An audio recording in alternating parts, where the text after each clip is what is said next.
Kinda like you're starting from the top, and you can't do that. Society, you're a crazy breed. I hope you're not lonely without me. For you guys, man, this one comes from Paul. He's in Detroit, Michigan, man, asking a great question. How to defy age, how to beat the odds. Even though you're getting older, can we still get stronger? Or is there a point in time where we surrender our ability and potential growing to the age factor? Let's get into his email real fast, and then we're gonna break this down. This video blog, guys, you know, don't watch the first few minutes and then go commit suicide on your efforts and transformation, because you're blown away by the numbers. The numbers are bullshit. I'll tell you why, and I'll tell you what the real truth is. You're going to see a little bit of the spark I'm about to say in his email. This is really overwhelming and a great transformation story. And my hat goes off to you, Paul. Let me read your email to everybody. Greg, must say I've learned more about my body and how it works in the gym than I have in over 20 years of gym going. I'm 53 years old. And since applying your principles, I have reduced my body fat to 9%. And I had never been in single digits before. On top of that, my strength is improving and I'm putting up weight that I haven't been able to move since my early 30s. It's remarkable. Really, I feel like life is now just beginning. My question has to do with the effects of age in terms of growth and improvement. Even though it took me to hit my 50s to find the best shape of my life, can I continue to improve, or is my age eventually going to level off my growth? Would be honored if you had the time to answer this question. Your friend in fitness, Paul, Detroit, Michigan. Paul, great story, man. Paul, 53 years old, right, guys? Best shape of his life. Better than when he was in his 30s and 20s and everything else. His body fat's lower, his strength's stronger. What is that saying right there? That's saying that you can go fuck yourself if you're worried about your age. You know, Gandhi said, about the strength of a human. You know, it is nothing. It's not about the physical power. It's the indomitable will. That is so crucial. Now, some people joke around it because, of course, Gandhi said it because he's only 120 pounds. So of course, he said it's all about the will, not the physical power. But what he's saying right there is the same thing that Paul's putting in principles in, and all these other transformations I've seen in the gym. These guys sending in, it's about the will of the individual. When people get tied up on the age factor and stuff, they're allowing excuses to come in. They're allowing society to affect them. Society is not writing our book in life, guys. We're writing our own book. We're breaking the barriers of what society is. If you look at generations before us and compare physically us to them, it's leaps and bounds like a new species came on Earth. Don't listen to society, guys. Listen to yourself. Look at these stories, these transformations. Sure, there's a million stories out there of people as they get older and the health problems and everything started whittling away. But there's also another great million stories out there of people like Paul who have overcome the odds in life and improved themselves. Focus on that. Stop filling your life with excuses to make you feel good and endorse your laziness. It's the indomitable will that makes someone strong, guys. Not the physical, vanity and the perfection of what it is. But to answer your numbers, and this is the part I was telling you about that might be a little deterring and stuff. But our body, right, when we're born, our body continues to grow and improve until about the age of 20. Now this is a generalization, guys. There's a lot of factors that give or take years off this generalization. But this is general terms, right? Up until about 20, our body's growing and improving and everything else. After 20, we've hit that bell curve, that max portion. Then it starts to drop down. Losing strength and ability and potential. Our body starts to die at that point. Every single year, we start losing percentages of what we could be, right? As far as speed and power, 25 years old, you've hit your peak.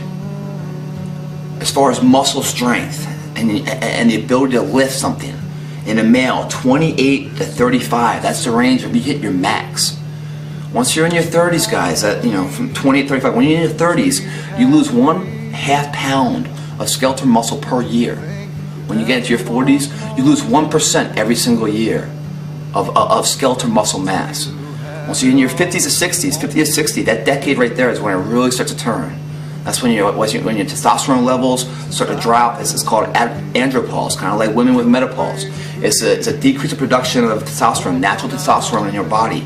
The ability to incorporate enzymes and amino acids and protein synthesis all starts to slow down. The ability to repair the body, the fluids in the body and the joints start to decrease. So there's stiffness and less flexibility. When we hit 50 to 60, 30% is lost in that decade. 60 to 70, the remaining portion of what's left, another 30% is tacked off that. Every single decade, another 30% of what's remaining goes. And we're dying fast, guys. We're dying fast. That's physically. Our brain's not dying. Our brain's still sharp. And you can't tell me that a man like Jack LaLanne believed that bullshit. The guy was, finally pneumonia took him in his 90s. But prior to that, years before, he was on camera flexing, man. Flexing to a point that would embarrass 30-year-olds in his ability and his physical dominance. So, they did a study, guys, and they took two different groups of variables. One group was an older group, men, 55 to 60. They compared that to guys that were 19 to 25. And they're talking about the kinetic biochemistry, biomechanics of the muscle. There was no difference in the two case studies, meaning the functionality of the muscles working. They both worked the same. Also, the body's ability to create and generate new muscle remains consistent, unchanging, all the way into your 90s. But now you're thinking, well, that's kind of hypocritical. How can that be? Because people in the 90s, they don't go to the gym, they can't put up fucking weight and stuff. Because their ability to create muscles is still growing, right? They still can create muscles, but they are now combative with our body dying and losing muscle. So there's a balance span. When we're in our 20s and stuff and growing, we're not losing muscle very fast. We're gaining it. So the differential is huge. As we get older, we start combating our age and the fact that our body is slowly starting to shut down. And our end state, even though we put on this much muscle, right? Our body in our 40s might have taken out this much naturally. So the differential is smaller than if it was in our 20s. And as we get into our older ages, in the 50s and 60s, 70s, 80s, we might put it on so much size, but our body is taking out so much more. So the differential could be negative. And you might be like, wow, that's so discouraging. Why go to the gym then? Why go to the gym, Why go running for a mile when it only counts for, a tenth of a mile? Because if you don't run that mile, then what's going to count for is negative 1.1 miles. Do you understand what I'm saying? The aging process is two factors. And all those numbers I gave you guys are numbers based on a sedative person. Someone that doesn't go to the gym. The natural longevity of a human. Where they get up, they go about the course of the day, they do their normal activities, but they're not really doing much to improve their body or anything else, just living life. That's when you hit 20, then you start dying. That's your 25, your max speed power, 28 to 35 is your max strength gains, and you start losing percentages every single day. Those percentages we lose, right? We have the ability to grow in a higher percentage than what we're losing. So we can still grow physically on the outside, still grow.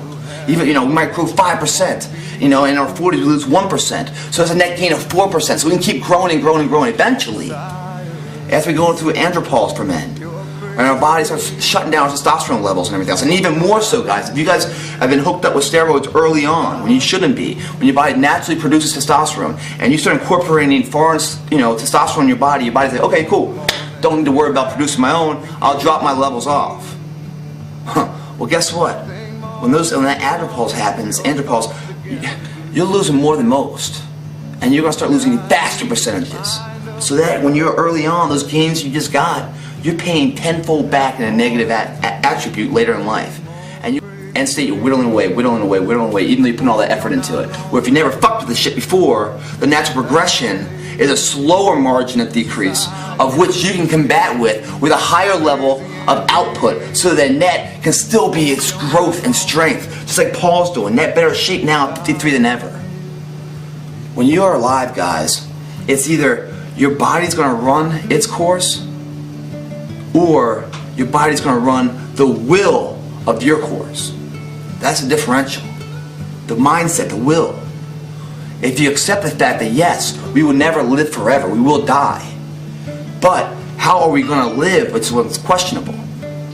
I just went 2 days ago, I went to the Westwood Cemetery, Marilyn Monroe. A bunch of people are buried there and stuff, and I'm looking around at all these gravestones, and You know, they maintain it really well.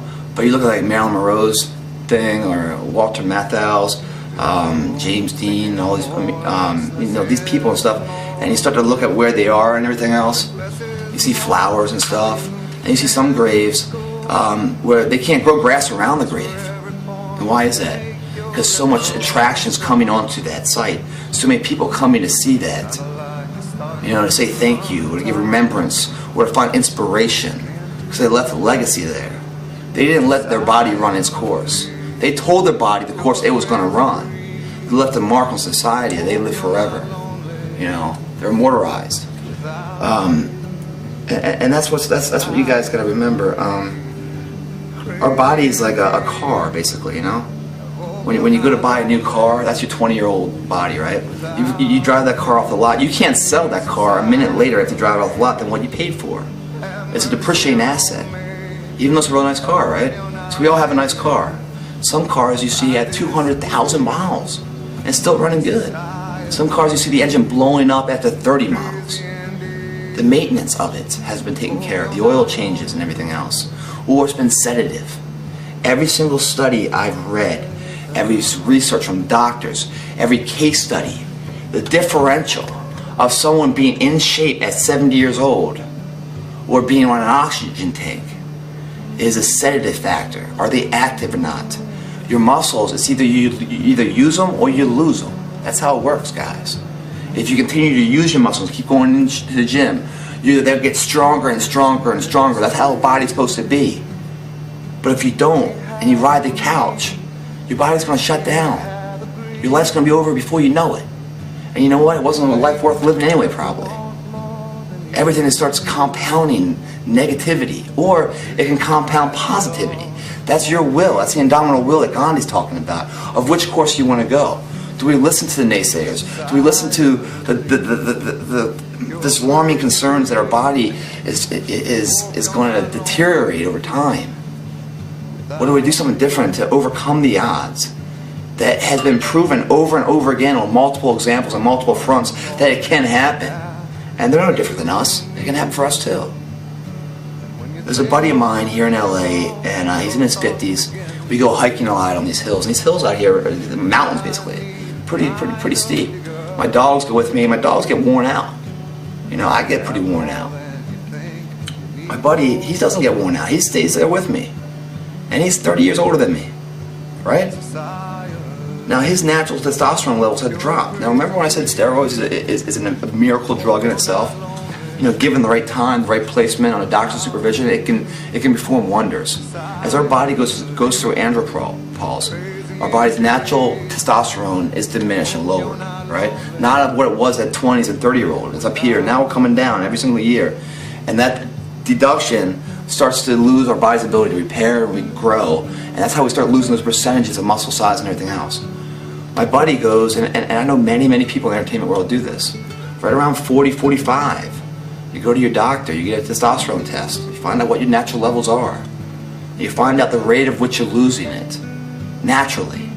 And your doctor implements it and injects HGH and human growth hormone and steroids into your body to maintain that level of where you were in your 30s and 40s.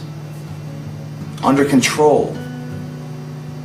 You know, I would encourage people that age, not when you're in your 30s and 20s, because then it has the negative connotation, the negative effect on it. But when you're in your 40s and stuff, and 50s, it's something that you should go talk to your doctor about. Have them injected, you know, give them, you know, so it's coming in however many, you know, cc's each milliliters each week, month, you know, you start getting that process so you can maintain those levels. And it's amazing growth. My dad, I went down to see him in February. He's 63. You know, he doesn't work out. He's a hard-working guy with work and stuff, but he doesn't go to the gym. He does a lot of manual labor. You know, he's in decent shape. He's a little bit overweight. I went down there, took him to the gym 2 or 3 days, you know. And the next day he had the DOMS effect. He couldn't move his arms and everything else. He was sore. But after that soreness left, he continued to go to the gym. And now all of a sudden he's like loving it. He loves the way he feels, guys. He loves the way he feels. And he went and played golf a couple weeks ago, and with all his buddies and stuff. He's driving the golf ball 50 yards further on the drive now than he ever has before. He's like pumped up. He's like, this is it, man. I'm loving it. You know, he's like a gym rat. He calls me up and tells me how fucking strong he is now. He's like, look at all these bubbles I got in my arms, man. I'm ripped. You know, it's a high, man. There's nothing better than it. And people are like, well, I don't know if I want to go. I mean, does that mean I say I have to work so much and I don't get anything in return? Well, what's the alternative? You die faster. You know, if I don't maintain my backyard, you know, the flowers and everything else and what I want to see, the weeds will grow in there and overtake it. Now, if I let them overtake it and everything else, and it looks like it's a weed zone, well, I'm like, oh man, that's just, you know, maybe it's time to move. I don't want to look at that anymore. It's too much to bear. If I put a little time in every single day, pull that one weed here or there, once it pops up, pull the one, you know? Easy to maintain that. Easy to maintain a good looking backyard. Easy to maintain a good body, guys. A little bit of maintenance every single day.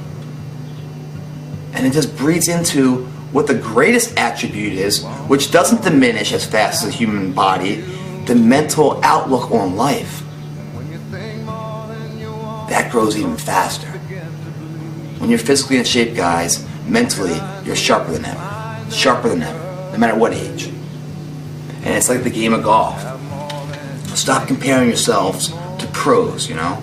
Compare yourself to your last round. Beat your last round. That's growth, man. Don't get overwhelmed about, you know, yeah, I'm shooting in the 90s, man, but I just watched the Masters on TV and the Tiger's shooting like 66. Oh, man, I'm really not that good. No, you are good compared to where you were. And if you keep on going, you get better and better and better. Don't get overwhelmed that you see people in an older age are out of shape. Or that, you know, oh man, another birthday, another birthday, another birthday. I'm in better shape now than I was when I was in the military in my 20s. Hands down. Hands down. And I'm going to be in better shape in 5 years than I am right now.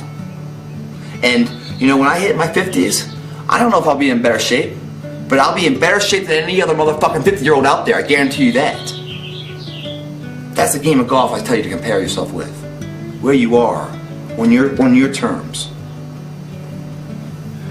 Hope that helps, man. So, Paul, the real recap here is, guys, it's about your will.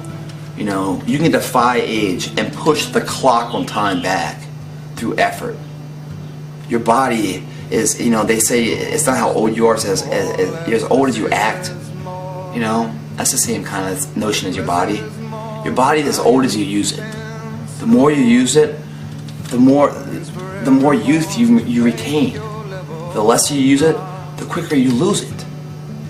You know, but when you hit 20, that's your max, basically. That's when you're at your strongest, basically, as far as growing, that's max growth and everything else. You know, 25 is your max power speed, 20, 30 your max strength. And after that, you start losing percentages every single year. The question is, are you going to allow yourself to lose more percentage than what you gain?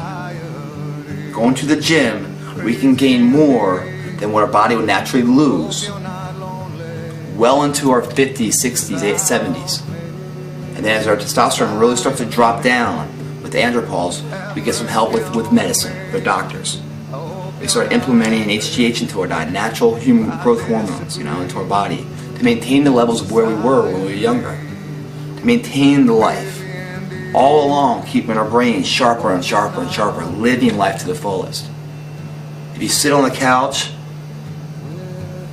you know, you're watching the parade go by. If you get up and move, you know, you're going to be that tombstone that they can't keep the grass growing around it because too many people are walking around. You know, you're going to leave your mark. There's so many examples out there, guys, and people have done this. There's also a lot of examples of people that haven't done it. Look at both of them. Decide where you want to go.